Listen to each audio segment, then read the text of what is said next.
Hola, distinguidos hermanos, ¿cómo están? Bienvenidos a otro programa más de 2000 años después, un programa dirigido al fortalecimiento de nuestra fe católica a todos nosotros los laicos que vivimos nuestra fe 2000 años después de que nuestro Señor Jesucristo vino a nuestra vida, a la vida de la humanidad.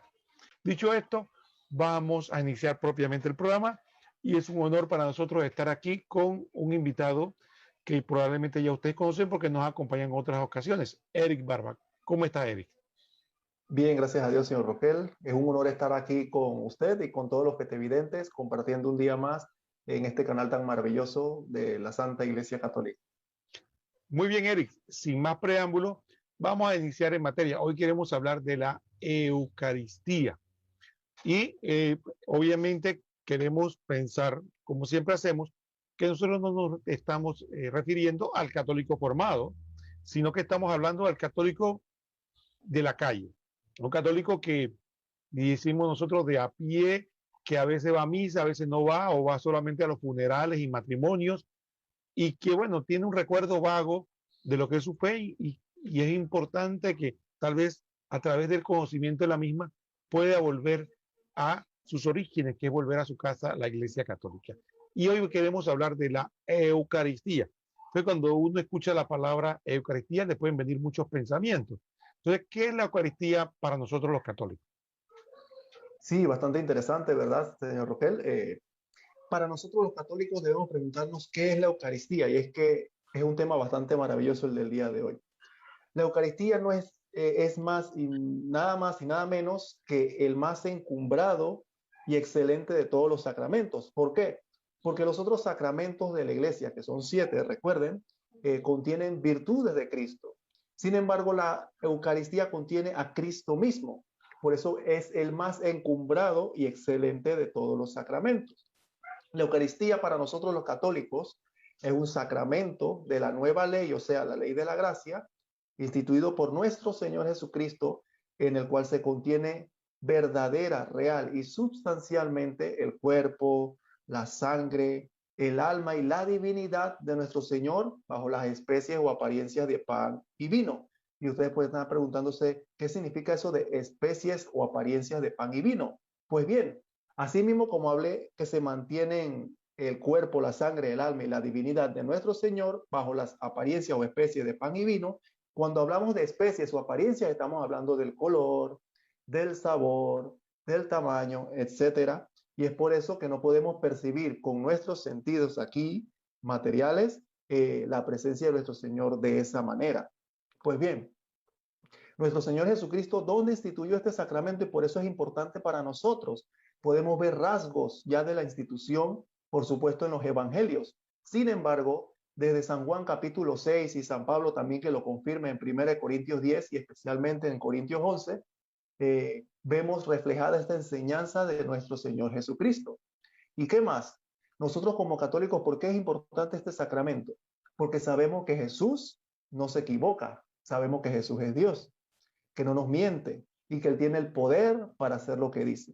Y por eso me recuerda, hermano Roquel, que se requiere tener una fe verdadera y creer en su palabra, pues nos ayuda a decir, como dice en 2 Corintios 5:7, que andamos en la fe y no en la vista. Así andamos en estos tiempos, ¿no? Andamos en fe y no en la vista. Y también se pueden preguntar entonces por qué es importante, porque cierta vez, inclusive familiares nos preguntan, ¿cómo es posible que Jesús esté en un pedazo de pan? ¿Cómo es eso posible?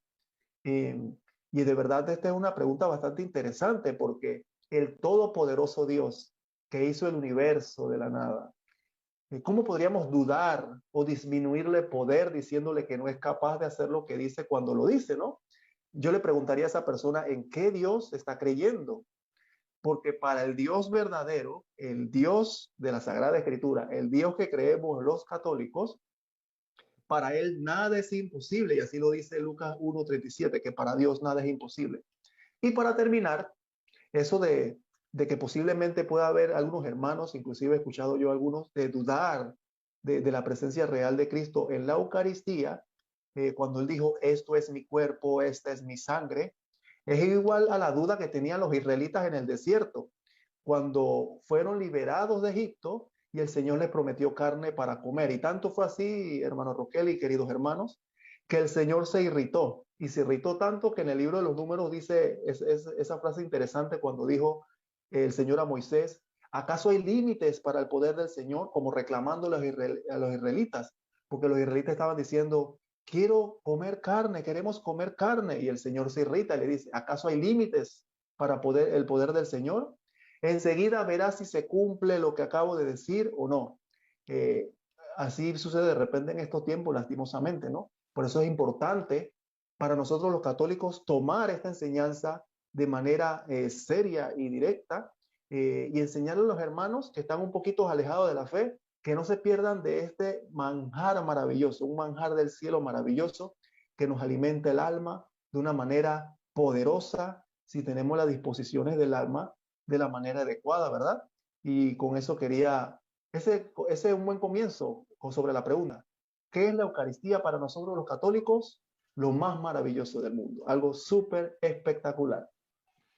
Gracias, Eric. Creo que con esto nos aclara varias cosas, pero creo que a veces es importante cuando uno está hablando, son los términos, ¿no? Porque efectivamente hay veces que uno puede estar hablando de una misma cosa, ¿no? Pero cuando usa un término, por ejemplo, se me antoja la palabra cielo, ¿no? Alguien puede, cuando habla del cielo, puede decir allá donde están las nubes, otro puede decir donde están los planetas, otro puede donde ve las estrellas, otro puede decir que está hablando de donde está Dios. Entonces, a veces hay que como que aclarar los términos de qué está hablando. Entonces, cuando hablamos de Eucaristía, ¿qué significa el término Eucaristía? Sí, interesante. Los que no saben, el idioma griego, koiné, fue donde se escribió el Nuevo Testamento, con el idioma griego koiné. Y esta palabra Eucaristía proviene del griego que significa acción de gracias. Y para las personas que también quieren aprender un poquito más sobre esto, que en el Nuevo Testamento la palabra Eucaristía aparece inclusive más de 20 veces en el Nuevo Testamento con sus respectivas variaciones. Porque como hablamos de acción de gracias, cada vez que ustedes ven la palabra en el Nuevo Testamento, acción de gracias o dar gracias, tiene sus variantes sobre la palabra Eucaristía desde el idioma original. Por ejemplo, en muchos pasajes de la Biblia, en San Marcos capítulo 8, San Mateo capítulo 15, San Mateo 26, cuando nuestro Señor Jesucristo instituye la Eucaristía, cuando dice que dio gracias, lo partió y se lo dio a sus discípulos diciendo, tomen y coman todos de él porque esto es mi cuerpo. Bueno, cuando ven esa palabra que dio gracias, hablamos de Eucaristía. También San Lucas capítulo 22, que también habla de la institución de la Eucaristía, y San Juan capítulo 6, cuando nuestro Señor Jesucristo multiplica los panes, que también en esa multiplicación de los panes nos habla de que dio gracias al Padre. Nuevamente les repito, cada vez que ustedes vean en el Nuevo Testamento esa palabra, dar gracias o acción de gracias, nos habla sobre este término excelente y maravilloso que la iglesia nos ha enseñado, que significa Eucaristía. También esto que tú me estás diciendo puede causar algún grado de confusión, ¿no? Porque a veces uno en la, digamos, en la iglesia, de repente algunas personas hablan más de Eucaristía, por ejemplo, hablan de misa, otros hablan del pan de vida, todo eso es lo mismo. ¿Cuáles son esos, qué otros términos tiene este sacramento que estamos llamando en este momento Eucaristía?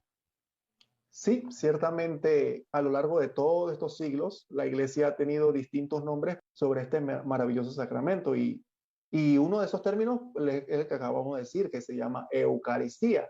También la iglesia nos ha enseñado otros términos, como usted bien menciona, como Santísimo Sacramento, el Sacramento de los Sacramentos, cuerpo y sangre del Señor, que también lo dicen muchos los sacerdotes por ahí, banquete del Señor. También podemos ver en la Sagrada Escritura cuando habla de la fracción del pan, también habla del mismo tema, fracción del pan.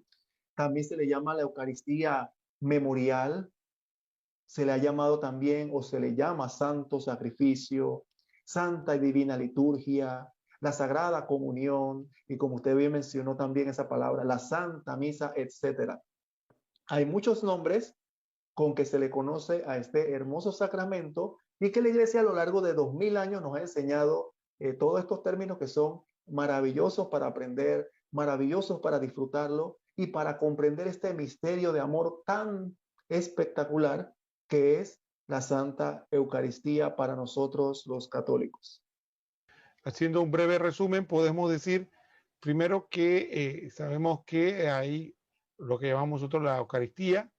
Nos dijiste que la palabra de Dios nos revela que Jesús se hace realmente presente, su cuerpo, su sangre, su alma y su divinidad bajo las apariencias del cuerpo, digo, del pan y del vino. También nos hablaste de que la palabra Eucaristía quiere decir acción de gracia y de que tiene otros muchos nombres. Ahora, lamentablemente, este tiempo de este primer segmento se nos ha agotado, pero yo te adelanto una pregunta que es la pregunta, creo que podríamos decir que no es el centro, pero que es muy importante. Porque ¿de qué serviría que Jesucristo nos diera esto si nosotros no nos aprovechamos de esto? Y una pregunta que se hace normalmente, y te la adelanto para el siguiente segmento, es, bueno, ¿por qué tengo que ir a misa? Una pregunta típica, ¿no? ¿Qué gano yo con ir yendo a la misa? Aparte de aburrirme, ¿no? Aparte de poner dos bostezos ahí, que qué aburrido es esto, y párate y siéntate, y párate y siéntate, y tal vez hacer que la gente ve que el sacerdote hace unas cosas que no entiendo que está haciendo. Entonces tal vez esto es un poco de desconocimiento. Entonces tal vez empezando a entender, ¿no? Si hay alguno beneficio específico que podamos recibir nosotros de ir a la misa, a la Eucaristía. Así que vámonos a hacer la pausa y después continuamos con este programa y como decimos después de la pausa, quédese ahí con nosotros que Eric nos va a aclarar este punto que creo que a muchos de nosotros nos intriga. ¿Por qué debo ir a la misa?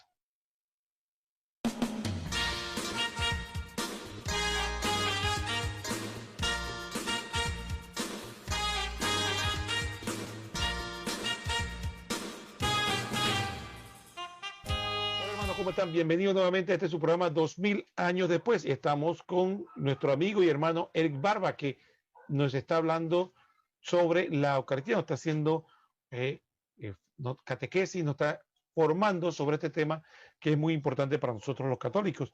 Y al finalizar del segmento anterior, le dejamos una pregunta, que es la pregunta de muchos católicos de a pie, ¿no? Qué aburrido la misa, qué pereza, algunos incluso dicen, ¿no?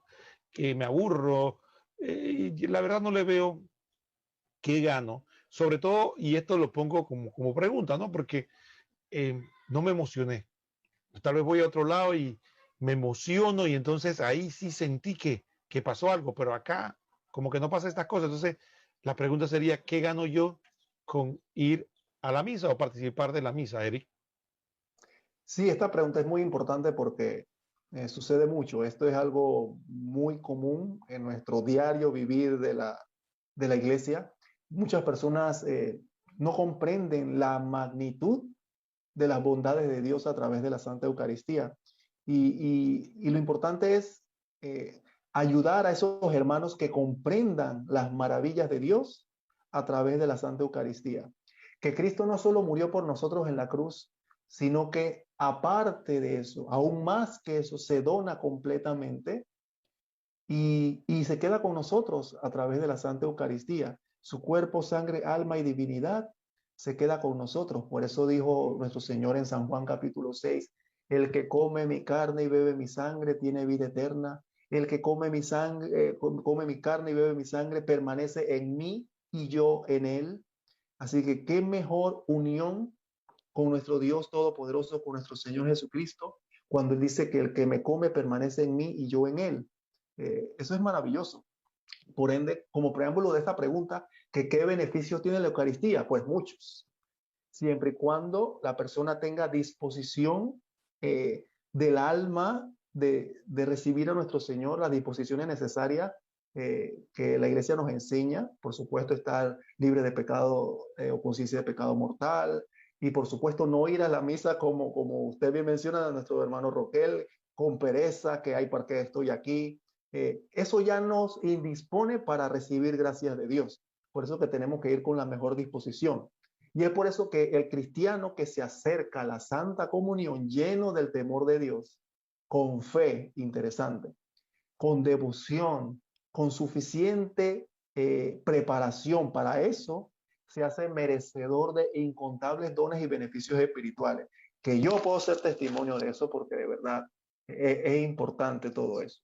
Pero podemos mencionar algunas cosas para los hermanos.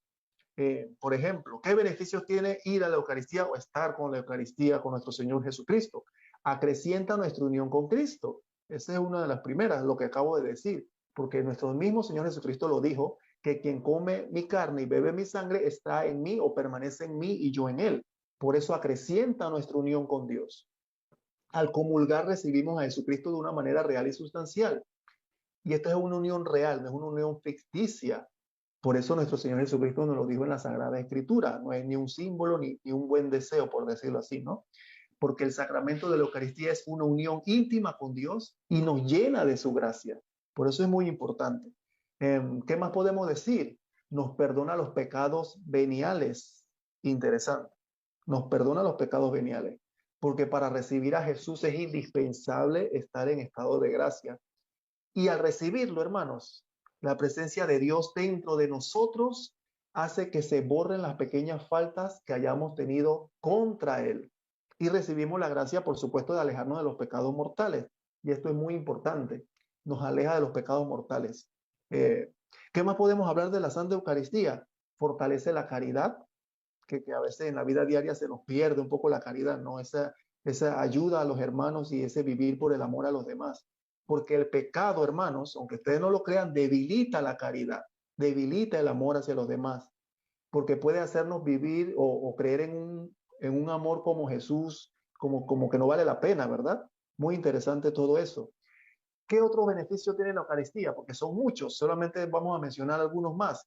Nos preserva de futuros pecados mortales, porque así como nos borra el pecado venial y nos fortalece en la caridad, también nos preserva de futuros pecados mortales, porque una persona que vive de acuerdo a la voluntad de Dios, de acuerdo a la caridad, difícilmente podría cometer faltas graves contra Dios. Y eso hay que tomarlo muy en cuenta. Y por supuesto, otro detalle interesante es que nos da unidad a la iglesia, nos une como iglesia al cuerpo místico de Cristo, que es la iglesia, porque cada persona que recibe a Jesús en la Eucaristía se une íntimamente con él, como bien lo mencionaba entre uno de los aspectos importantes para tomar en cuenta. Y como Cristo es cabeza de la iglesia, todos los cristianos que comulgamos en ese cuerpo místico de lo que formamos parte, nos unimos íntimamente a esa cabeza. De manera que el cristiano que toma la Eucaristía se une al mismo tiempo al resto de los demás cristianos, a ese cuerpo místico maravilloso. Y eso es muy importante. Entonces, si tomamos en cuenta todos estos beneficios, y por supuesto que hay muchísimos más, pero por cuestiones de tiempo no podemos decirlos todos, ¿no? Solamente cabría un solo programa para hablar sobre los beneficios de la Eucaristía. Pero entonces, ¿qué pierdes si no vas a misa? Siempre y cuando, por supuesto, nuevamente lo repito, no vayas con una mala disposición. Ve con la mejor disposición del alma y de dar esa gloria a Dios y verás los frutos de eso maravilloso que Dios te está ofreciendo.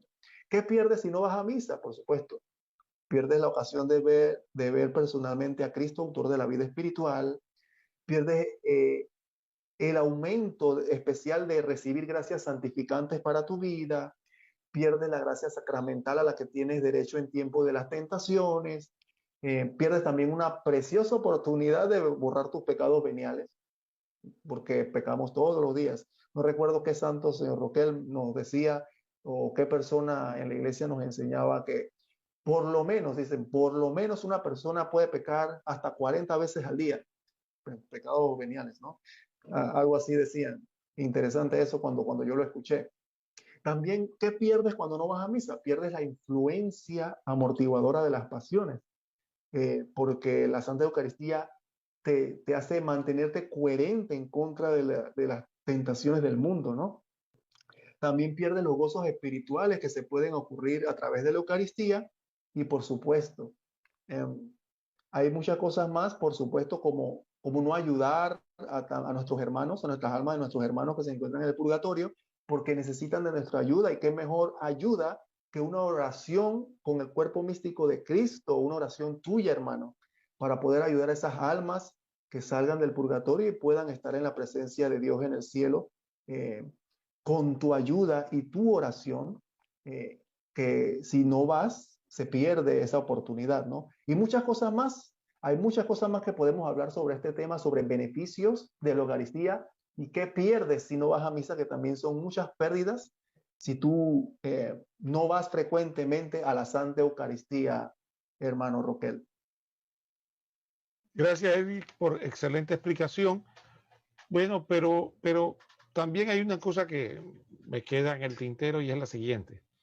Ya nos hablaste de los beneficios, incluso iniciaste el programa hablando de la duda de que el punto de vista racional, ¿no? Cuando alguien dice, no puedo creer, no me cabe en la cabeza eso de que en ese pequeño objeto blanco hay Dios, o en ese poco de vino hay la sangre de Cristo. Nos hablaste un poco de esas objeciones racionales. Sin embargo, hay personas que leyendo la Biblia, usando la Biblia, no creen en la Eucaristía. De hecho, tratan de usar textos bíblicos para enseñar cosas contrarias a lo que enseña la iglesia. ¿Nos podía hablar de estas personas o esto que se llama en la iglesia herejías sobre la Eucaristía? Sí, este es un tema bastante importante porque ciertamente hay grupos de cristianos no católicos, inclusive desde tiempos antiguos han habido personas, o han existido personas o grupos de personas que han querido tergiversar la doctrina de nuestro Señor Jesucristo, transmitida hacia los apóstoles y sus sucesores a lo largo de estos 2000 años. Y es por eso que la iglesia ha tenido que defender de manera categórica, tajante, la revelación divina sobre este maravilloso sacramento. Y como usted bien menciona, ha habido herejías a lo largo de estos 2000 años. ¿Qué es una herejía? Errores doctrinales que la iglesia incluso ha tenido que condenar a lo largo de estos 2000 años de personas que enseñan cosas que no son con respecto a la Eucaristía. Entonces podemos hacer un repaso histórico, así bastante breve, sin entrar en muchos detalles de cuáles son esas personas o ese grupo de personas que han insistido en enseñar este tema de la Eucaristía de una manera equivocada. Y por eso que la iglesia ha tenido que defender esta verdad por 2000 años, comenzando, por ejemplo, con los maniqueos, los gnósticos y los docetas. Ellos no creían en los tiempos de Jesús y posterior las décadas y, por ejemplo, los primeros siglos, ellos no creían que Jesús no tenía eh, un cuerpo real en la resurrección. Perdón, ellos no creían que Jesús tenía un cuerpo real en la resurrección. Ellos creían que eran como un fantasma, por decirlo así, ¿no? Por eso que Jesús cuando se aparece a los discípulos, recuerdo que él dice, tóquenme, yo no soy un fantasma, estoy aquí. O cuando Santo Tomás se le aparece que dijo, Señor mío y Jesús mío, porque no quería creer que se había aparecido, y le invita a tocar su costado, las heridas que tenía, y palpar directamente de que era el mismo, con el cuerpo resucitado. Y estos maniqueos y gnósticos, que para ellos todo era espiritual, ellos no creían que Jesús había resucitado de una manera real, sino solamente espiritual. Y por esta razón, comenzando con este grupo de personas que eran maniqueos, gnósticos y los docetas, que eran personas de estas sectas que no creían en, más que nada, desechaban lo material, contradecían la presencia real de nuestro Señor Jesucristo, porque para ellos todo era espiritual. Pues bien, eso eran los primeros siglos de la iglesia. Saltándonos bastantes siglos, y esto es muy importante, hermanos, porque la iglesia, después que defendió esta herejía de estas personas, pasaron inclusive 1000 años, casi 1000 años, para que viniera otra persona a querer tergiversar la doctrina de nuestro Señor Jesucristo. Y esa persona es conocida como Berengario de Tours. Berengario de Tours es una persona que pertenecía al tiempo del siglo XI. Cuando hablamos del siglo XI, estamos hablando por allá por el año 1000, un poquito antes de San Francisco de Asís, cuando vivió nuestro gran santo San Francisco de Asís. Berengario de Tours negó la presencia real de nuestro Señor en la Eucaristía, diciendo que era un símbolo del cuerpo de Cristo. Por eso la iglesia tuvo que condenar esta idea por allá por el año 1079. ¿Y por qué es importante estos datos? Porque después de estas sectas gnósticas, y pasaron 1000 años de que nadie decía nada contrario a la Eucaristía de una manera bastante fuerte que la iglesia tuviera que pronunciarse, vino esta persona, Berengario de Tours, en el siglo XI, para decir que el cuerpo de Cristo era un símbolo en este sacramento. Era un símbolo. Entonces, ¿por qué es importante? Vuelvo y lo repito, porque esta idea la tomaron algunos reformadores protestantes, o lo que nosotros llamamos acá en nuestro país, iglesias cristianas no católicas, porque vienen de la reforma protestante de hace 500 años atrás. Entonces, ¿qué es lo que dicen usualmente nuestros hermanos que no son católicos? Que la Eucaristía es un símbolo, es un símbolo. Pues bien, esa idea de que es un símbolo viene de un hombre que se llama Berengario de Tours, que vivió hace 1000 años atrás. O sea, no es doctrina católica, no es doctrina de la iglesia fundada por Cristo, no es doctrina de los apóstoles ni de sus sucesores, sino que es un invento 1000 años después para querer contradecir la doctrina de Cristo original y la verdad revelada en la Sagrada Escritura, donde Jesucristo jamás habló sobre un símbolo. Pues bien, esta doctrina sucedió así, ¿no? Hace 1000 años atrás. Berengario de Tours, recuerden este nombre, así que lo anotan por ahí los que quieren investigar. Pues bien, pasaron 3 siglos después del siglo XI viene el siglo XIV, hablamos por los años 1300. Vino otra persona a querer contradecir a la iglesia con respecto a la Santa Eucaristía, y es Juan Wycliffe. Juan Wycliffe decía que Cristo solo se recibía de manera espiritual en la Eucaristía. Y este error tan grave lo tuvo que condenar la iglesia en el Concilio de Constanza por allá por el año 1418. Y así estamos viendo estos matices, hermanos, porque es muy importante, porque es algo que escuchamos mucho en la calle, inclusive por familiares que no pertenecen a la iglesia católica, de que esto es un símbolo, doctrina de Berengario, o que solamente es algo espiritual. Juan Wycliffe, hace 600 años atrás, decía que solamente se recibía de manera espiritual, o sea, no de forma real, sino espiritual. Y ahí vemos estas imágenes de estas palabras que todavía como que nos resuenan acá en la época moderna, ¿verdad? Pues bien, ya para la época protestante, hace 500 años atrás, cuando explotó la reforma protestante y muchos grupos se separaron, inclusive del mismo reformador Martín Lutero, y comenzaron a fundar sus iglesias cristianas o sectas cristianas en diferentes lugares de Europa, surgió Zwinglio por allá por el área de Suiza, a decir que la Eucaristía es figura de Cristo. Así decía el reformador Zwinglio, que era figura de Cristo en la reforma protestante. También Juan Calvino decía que Cristo no estaba sustancialmente en la Eucaristía. También por allá por esas áreas, por la reforma protestante, por los años 1500, ya rozando los 1600, ellos comenzaron a decir que la Eucaristía solamente era figura de Cristo y que no estaba sustancialmente allí.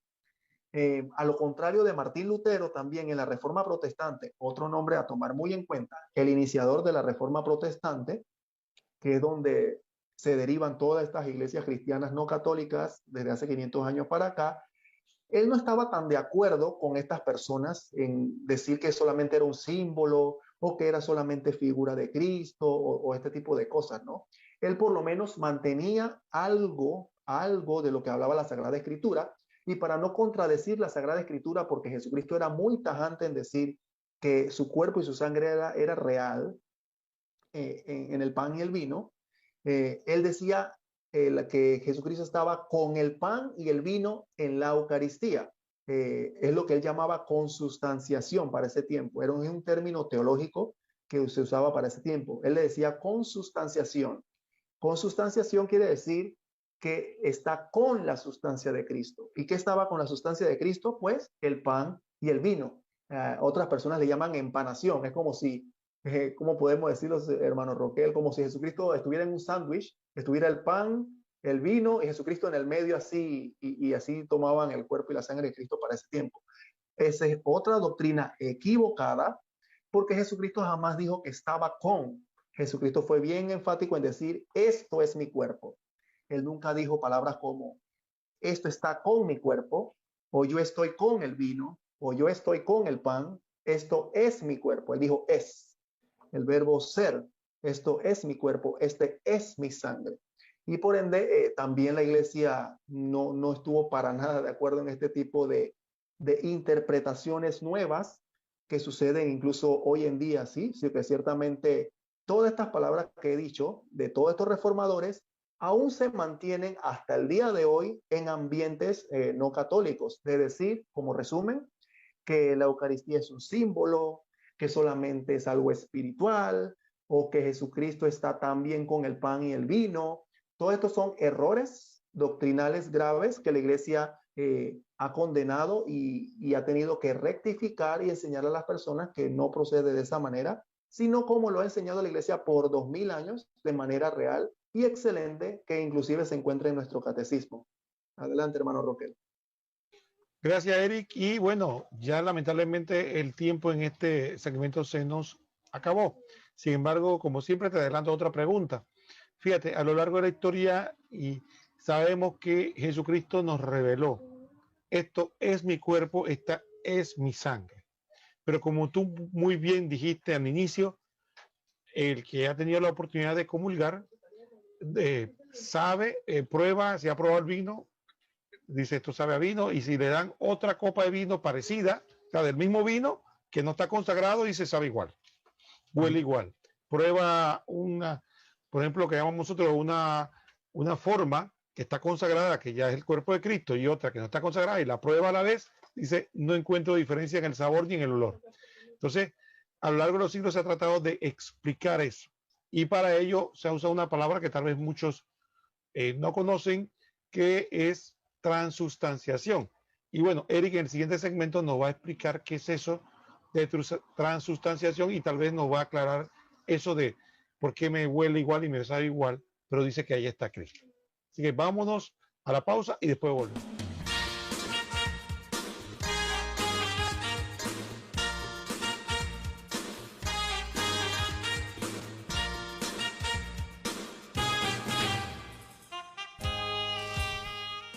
Muy bien, hermanos, estamos en la parte final ya de este programa 2000 años después con el tema de la Eucaristía. Y estamos con nuestro hermano Eric Barba y le dejamos una pregunta sobre una palabra, transustanciación. A ver, Eric, explícanos qué es transustanciación. Sí, para explicar sobre esta palabra voy a utilizar el catecismo de la Iglesia Católica, por supuesto. Animamos a los hermanos que tengan su catecismo siempre en su casa para estudiar también la palabra de Dios y lo que enseña realmente a la Iglesia. No lo que nos dicen por ahí así de boca de repente. A veces ustedes escuchan como bien buen panameño dice chismes por la calle, ¿no? Chismes por la calle. Pero para evitar esos chismes en la calle, o yo creo que funciona así, yo creo que significa esto, utilizamos nuestro catecismo, que es nuestro manual de doctrina. Pues bien, el catecismo en el numeral 1376 nos habla sobre esta palabra transustanciación. Y antes de hablar sobre lo que dice el catecismo, hay que tener en cuenta que la iglesia utilizó esta palabra filosófica, porque es una palabra filosófica, para dar a conocer este misterio del cuerpo y la sangre de Cristo bajo las apariencias de pan y vino, por allá por el concilio de Trento, inclusive un poco antes del concilio de Trento, hace 500 años atrás, que fue el concilio de Trento, por el siglo XVI, pero un poquito antes de ese tiempo ya se utilizaba más o menos esa palabra. Inclusive desde los primeros siglos de la iglesia, ya los primeros cristianos o los padres de la iglesia utilizaban palabras similares para dar a entender este cambio de sustancia. O sea, que aunque podemos palpar que es pan y vino, ya no es el pan y vino en la consagración cuando el sacerdote lo hace, sino que se transforma en el cuerpo y la sangre de Cristo. Y es por eso que la iglesia nos dice lo siguiente en el numeral 1376. El Concilio de Trento resume la fe católica cuando afirma, porque Cristo nuestro Redentor dijo que lo que ofrecía bajo la especie de pan era verdaderamente su cuerpo. Se ha mantenido siempre en la Iglesia esta convicción que declara de nuevo el Santo Concilio. Oigan esto, hermanos, porque esta es la parte importante. Por la consagración del pan y del vino se opera la conversión de toda la sustancia del pan en la sustancia del cuerpo de Cristo y de toda la sustancia del vino en la sustancia de su sangre. La Iglesia Católica ha llamado justa y apropiadamente este cambio transustanciación. ¿Oyeron esos hermanos? O sea, que la transustanciación es el cambio de sustancia del pan y del vino en el cuerpo y la sangre de Cristo, en la sustancia del cuerpo de sangre de Cristo. Es un cambio sustancial. Y uno se puede preguntar, como decía el hermano Roquel, pero si me sabe igual el pan, me sabe igual el vino, aunque no esté consagrado. Y Santo Tomás de Aquino decía para este tipo de preguntas, que por qué sabe igual o por qué Jesucristo nos dio esta maravillosa apreciación de estos sacramentos de esta manera.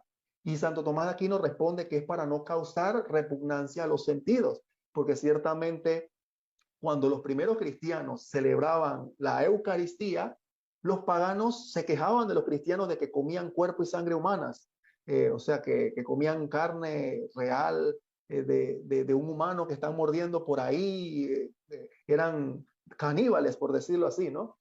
Así decían de los primeros cristianos. Pero ciertamente nuestro Señor Jesucristo, para evitar causar repugnancia a nuestros sentidos, porque no podemos estar comiendo un pedazo de carne, un pedazo de pie, un pedazo de brazo, como decían un amigo por ahí un día, que no veo el brazo ni el cuerpo de Cristo por ahí.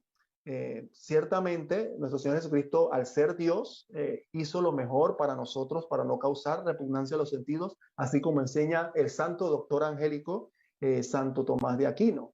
Y esto es muy importante sobre esta palabra transustanciación, que muchos desconocen, pero es importante que ustedes lo conozcan en estos momentos y que se encuentra en nuestro catecismo, que es el manual de nuestra doctrina, en el numeral 1376. ¿Verdad, Roquel? Y gracias, Eric. Creo que con eso aclara muchas cosas. Pero entonces, pero bueno, lo que creo que podría ayudarnos, porque efectivamente nosotros no podemos entender, porque esto es un misterio. Nosotros podemos tratar de echarle algo de luz, pero siempre va a quedar en nuestra razón de que no podemos entender completamente de que Jesucristo está presente, lo aceptamos por fe, por la autoridad de Dios.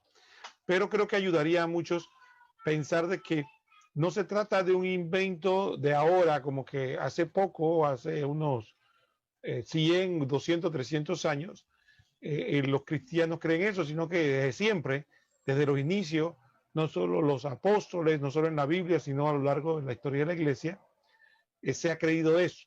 Entonces, ¿qué información tienes tú sobre qué creían los primeros cristianos sobre este tema? Sí, esta es muy importante, esta pregunta es muy importante porque entonces aquí también de manera histórica podemos verificar si la iglesia nos ha enseñado la doctrina correcta de nuestro Señor Jesucristo y si los apóstoles recibieron esa orden y esa enseñanza de que era el cuerpo y sangre de Cristo real en esa transformación de sustancia, como hemos hablado anteriormente, ¿no? Y podemos tomar como testimonio a San Ignacio de Antioquía, que fue discípulo del apóstol San Juan, un discípulo directo del discípulo amado de nuestro Señor Jesucristo. Sí, el apóstol Juan, ese que se recostó en su pecho, el que estuvo en la cruz con Santa María Virgen y María Magdalena, presenciando esos últimos momentos de nuestro Señor Jesucristo aquí en la tierra. Podemos observar a San Ignacio de Antioquía, que por allá entre los años 107 al 110, podemos ver en su carta a los romanos lo siguiente: el pan de Dios quiero, que es la carne de Jesucristo, el del linaje de David, y por bebida quiero la sangre de él, el cual es caridad incorruptible. Y también nos dice algo interesante San Ignacio de Antioquía en una carta a la comunidad de Esmirna, también por allá por el año 107 al 110, más o menos se estima esa carta. cuando le decía a esa comunidad de Esmirna en su carta lo siguiente: de la Eucaristía y de la oración se apartan los docetas, porque no confiesan que la Eucaristía es la carne de nuestro Salvador Jesucristo. Es lo que le decía hace un rato, ¿verdad? Que los docetas y los gnósticos eran personas que creían que eso era algo espiritual. O sea, eso no es real, eso es espiritual, o eso es un símbolo. Pues bien, aquí vemos a un discípulo directo del apóstol San Juan hablándonos que de la Eucaristía se apartan los que no confiesan que la Eucaristía es la carne de nuestro Salvador Jesucristo, la que padeció por nuestros pecados, la que por bondad resucitó el Padre. Por tanto, los que contradicen el don de Dios litigando, se van muriendo. Mejor les fuera amar para que también resucitasen. Así decía San Ignacio de Antioquía, discípulo directo de los apóstoles, diciendo que es una carne y sangre real, o sea que no es simbólica. Y dice que las personas que dicen que es un símbolo se apartan de la realidad que es Cristo, se apartan de la doctrina real. También San Justino Mártir, que vivió por allá por el año 165, nos dice en sus escritos algo que dice así: es carne y sangre de aquel Jesús hecho carne. Habla en sus apologías, en sus primeras apologías, cuando le preguntan qué significa de eso. Él dice, no es un alimento como tantos, sino que es carne y sangre de aquel Jesús hecho carne.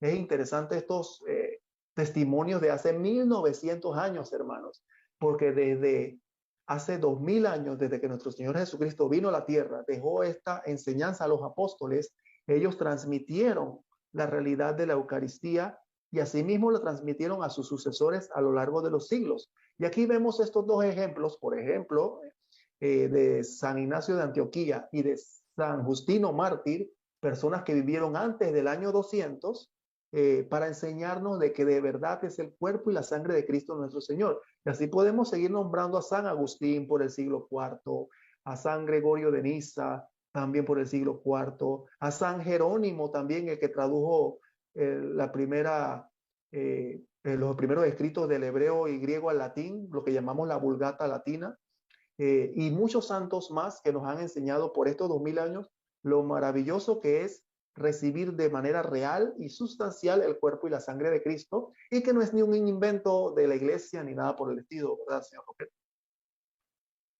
Gracias, Eric. Creo que, bueno, dentro de lo apretado del tiempo has dado bastante información porque hay mucha más, pero evidentemente que esto es televisión y estamos un poco apretados en el tiempo. Aprovecho para comentarte algo. Fíjate, hay un autor que dice por ahí que a lo largo de la historia, como para llamar la atención de la iglesia, que en ocasiones, ya sea por frialdad, por descuido o por falta de fe, ha dado a menos o no le ha dado la dignidad a la Eucaristía, Dios ha permitido que se realicen o se den lo que se llaman milagros como para despertar a la iglesia y llamar su atención. ¿Podrías comentarnos algo más sobre esos milagros llamados eucarísticos? Sí, cuando la iglesia habla sobre milagros eucarísticos, quiere decir sobre estas situaciones especiales en que la Eucaristía, por alguna razón muy especial que Dios nos otorga, se convierte en sangre o en un pedazo de carne. Ya ha sucedido en muchas ocasiones a lo largo de la historia, incluso aprobados por la iglesia. Y si nos tomamos un par de ejemplos, pues podemos ver el milagro del anciano en el año 700, o sea, hace 1300 años atrás, cuando hablamos del año 700, 1300 años atrás, hermanos, cuando un monje dudó de si en verdad estaba Cristo presente y de forma real en la Eucaristía, después que hizo las palabras de la consagración, la hostia se convirtió en un círculo de sangre y el vino se convirtió también en sangre visible. Y esto lo avala la ciencia moderna. ¿Por qué, hermanos? Porque el milagro fue sometido a diferentes exámenes científicos desde el siglo XVI, por allá por el año 1500 y tanto, hasta el año 1800, cercanos a nuestra era, ¿no? Y el más importante, hermanos, es que el principal o más importante examen científico fue en la década de los 70, hace poco tiempo atrás, bajo el compromiso de un doctor en un hospital de Arezzo, allá en Italia, en el cual este se descubrió con este milagro eucarístico que se convirtió la hostia en carne y sangre, que la carne y sangre son humanas, o sea, porque la iglesia ha custodiado esta reliquia desde hace mucho tiempo, ¿no? Entonces, cuando hicieron exámenes para esta hostia que se había transformado en sangre, un círculo de sangre, el científico nos sigue instruyendo de que eran carne y sangre humanas de tipo AB. ¿Y por qué es importante este tipo de sangre AB? Porque a los que son curiosos, se les gusta investigar y saben sobre los temas de la sábana santa de Turín y todo lo demás, es el mismo tipo de sangre que se encuentra en el sudario de Turín, o en la sábana santa también, el tipo de sangre AB. Además, por allá por el año 1973, la Organización Mundial de la Salud eligió una comisión médica para verificar estos hallazgos iniciales que se estudiaron, ¿no? Y después, imagínense, hermanos, después de más de 500 exámenes médicos o científicos, verificaron los hallazgos y declararon que sin duda que es un tejido vivo. Interesante esto, que era un tejido vivo, que algo que es científicamente inexplicable. Y podemos comprobarlo de esa manera. O sea, cuando la ciencia dice que ni siquiera ellos pueden entender cómo una hostia se convierte en sangre y 1300 años después dicen que es de un tejido vivo, de un tipo de sangre AB, estos solamente son milagros que Dios hace. También hay otro ejemplo, y lo catalogamos en los santos, lo vemos en los santos. Por ejemplo, Santa Catalina de Siena, que es doctora de la iglesia y copatrona de Europa, que muchos la conocen, 7 años antes de su muerte solo se alimentó de la Sagrada Eucaristía. Y así también hay muchos santos que solamente se alimentaban de la Sagrada Eucaristía y estaban bien, pues, haciendo sus quehaceres diarios y todo lo demás. Y estos son ejemplos muy palpables, porque muchas personas piensan que esos son mitos, que son leyendas, que son inventos de la Edad Media.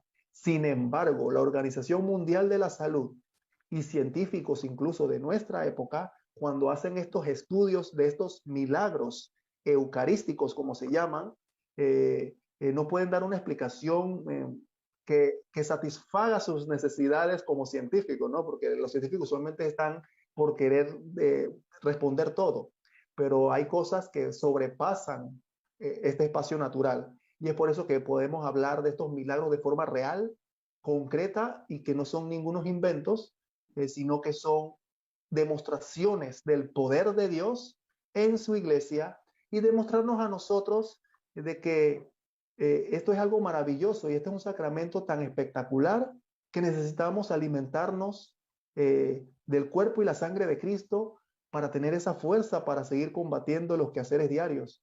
Y así nuestro Señor Jesucristo nos enseña con estos milagros, con estas situaciones que vemos a diario. Y yo los invito a que de verdad busquen este tema en diferentes fuentes de la iglesia para que ustedes se den cuenta de las maravillas que Dios nos otorga a través de su Santa Iglesia Católica. ¿Verdad, hermano Roquel? Gracias, Eric. Y bueno, creo que has completado bastante bien el tema, muy completo, muy ilustrativo. Creo que todos nosotros hemos quedado muy satisfechos y agradecemos nuevamente que hayas tomado el tiempo para prepararte, para estar con nosotros, que nos permita entrar en tu hogar y que comparta con nosotros todo ese conocimiento que el Señor te ha regalado. Y a nosotros, distinguidos televidentes, no nos queda más que despedirnos y darles las gracias por sus sintonías y que los invitamos que próximamente estén nuevamente aquí, Infe TV, en otro programa más, 2000 años después. Que el Señor los bendiga a todos. Amén.